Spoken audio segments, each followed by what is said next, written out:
السلام علیکم ناظرین، میں آپ کا دوست حکیم افتخار طالب، امید ہے آپ خیریت سے ہوں گے۔ آج ہم نہایت ہی اہم موضوع پہ بات کرنے لگے ہیں۔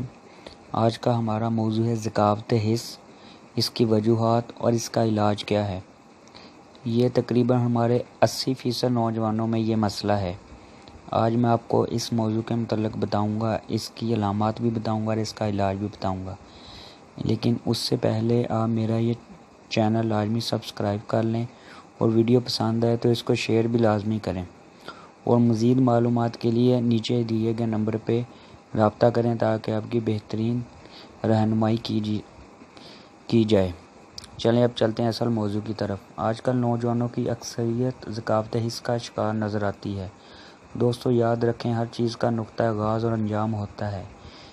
اس نامراد بیماری کا بھی ایک نقطہ آغاز ہے جسے عرف عام میں مشت زنی کہتے ہیں۔ خود لذتی، اس کے ساتھ غلط صحبت، فحش ویڈیو دیکھنا، اللہ پاک کی یاد سے غافل دل وغیرہ اس کی وجوہات ہیں۔ جیسا کہ اوپر ذکر کیا ہے کہ مشت زنی اس کی سب سے بڑی وجہ ہے۔ جب اس طرح بار بار ہاتھ کا دباؤ، مٹھی کی گھٹن اور خشکی کا عمل دہرایا جاتا ہے تو اس کے دباؤ کی وجہ سے عضو تناسل کی ناڑیاں یعنی کہ رگیں، شریانیں سکڑ اور پچک جاتی ہیں۔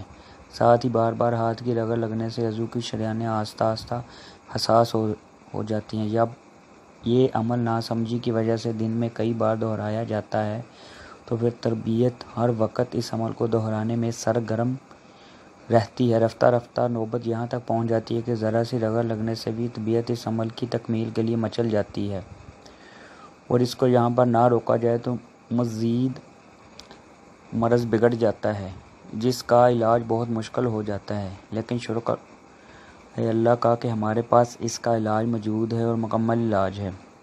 آپ گھر بیٹھے اس کا علاج کروا سکتے ہیں۔